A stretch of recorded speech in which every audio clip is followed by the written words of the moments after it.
По повеќе од 1 месец од насилствата во Собранискиот прес-центар, Скопското јавно обвинителство утврдило заедничко делување и организирање. Од тие причини предметот му го отстапи на обвинителството за организиран криминал и корупција.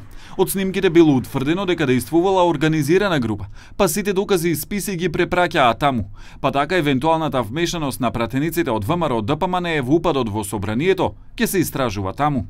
По разгледување на доказниот материјал, обвинителството утврди дека постои содејство на неколку осумничени во целокупните збиднувања во објектот на Собранието, во надворешниот појас и во внатрешноста на објектот во целина. Станува збор за сплет на инкриминирани дејствија кои што значат остварување на законски битија, на поголем број кривични дела кои не може да се припишат само како деликт на масата, ниту пак на оттаму произлезени конкретни кривични дела на сторители.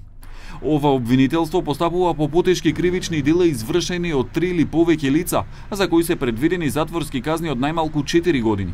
Дел од експертската јавност препознава задоцната реакција на Скопското јавно обвинителство. Адвокатот Александар Тортерски вели дека уште од првиот ден јавен обвинител од организиран криминал и корупција требало да го земе предметот, а истрагата да покаже дали имало вмешаност во насилствата и на други лица. Мислам дека им е доцна овој чекор што го прават, меѓутоа нека работат според нивната совест и според нивното знаење колку што го имаат, а подосна ќе треба да се види дали тие имаат удел и дали се тие дел од евентуално некакво криминално организирање, здружение, дали има комуникација со одредени луѓе, со центри на моќ. Значи, во полицијата мислам дека има одредени лица кои што извршиле кривични дела и со несторување, значи не превземање на мерки.